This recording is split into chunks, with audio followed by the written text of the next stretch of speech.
আসসালামু আলাইকুম প্রিয় বন্ধুরা, আমরা জানি আল্লাহর আমাদের সৃষ্টিকর্তা। তিনি আমাদের প্রতিটি ছোট বড় বিষয় নিয়ে যত্নবান। তবে আপনি কি কখনো ভেবে দেখেছেন কেন আল্লাহ নারী এবং পুরুষকে ভিন্ন ভিন্নভাবে সৃষ্টি করেছেন? বিশেষ করে কেন নারীদের মাটি থেকে নয়, বরং হযরত আদম সাল্লাল্লাহু আলাইহি ওয়াসাল্লাম পাঁজর থেকে বানিয়েছেন?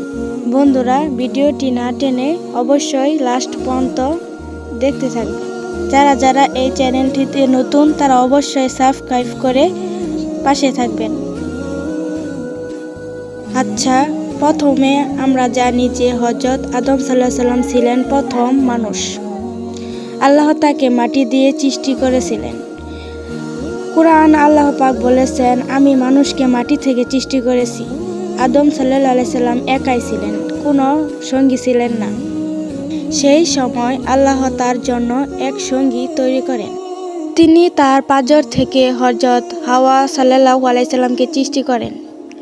এটা ভাবার বিষয় যে মাটি দিয়ে পুরুষকে সৃষ্টি করা হয়েছে আর নারীকে তৈরি করা হয়েছে একজন মানুষের মধ্য থেকে। এর মধ্য থেকে আল্লাহর একটি গভীর মেসেজ দিয়েছেন। মাটি দিয়ে সৃষ্টির মানে হচ্ছে স্থিতিশীলতা ও শক্তি, যা হযরত আদম সাল্লাল্লাহু আলাইহি ওয়াসাল্লাম ও পরবর্তীতে পুরুষদের ব্যক্তিগতে দেখা যায়। অন্যদিকে নারীকে সৃষ্টি করা হয়েছে এক সত্যর মধ্য থেকে, পাঁজর, যা কোমলতা, দয়া এবং স্নেহ প্রতীক। পাঁজর কেন? এটা খুবই গুরুত্বপূর্ণ একটা ব্যাপার। আমাদের শরীরের পাঁজর এমন একটি হাড় যা আমাদের হৃদয় ও অন্যান্য গুরুত্বপূর্ণ অংশকে সুরক্ষা দেয়। মা হাওয়া সাল্লাল্লাহু আলাইহি ওয়াসাল্লামকে পাঁজর থেকে সৃষ্টি করার মাধ্যমে আল্লাহর নারীদেরকে কোমলতা ও সুরক্ষার প্রবণতাকে বুঝিয়েছে। পাঁজর এমন একটি হাড় যা আমাদের হৃদয়কে রক্ষা করে আর নারী ও পরিবারের হৃদয় হিসেবে কাজ করেন তাদের স্নেহ, ভালোবাসা এবং ত্যাগের মাধ্যমে। আল্লাহ নারীদের মাটি দিয়ে না বানিয়ে আদম সাল্লাল্লাহু আলাইহি ওয়াসাল্লাম এর পাঁজর থেকে তৈরি করেছেন, যেন আমাদের মাধ্যমে পার্থক্যর মাঝে সমতা ও ভারসাম্য বজায় থাকে।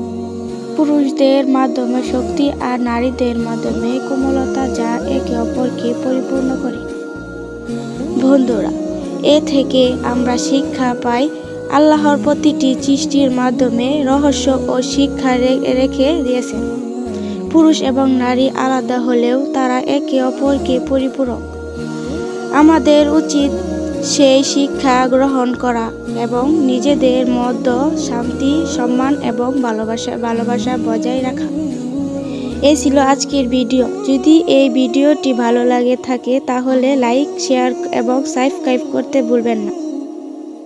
আমাদের চ্যানেলটির সঙ্গে থাকুন এমন আরো সুন্দর শিক্ষণীয় ভিডিওর জন্য। আল্লাহ হাফেজ।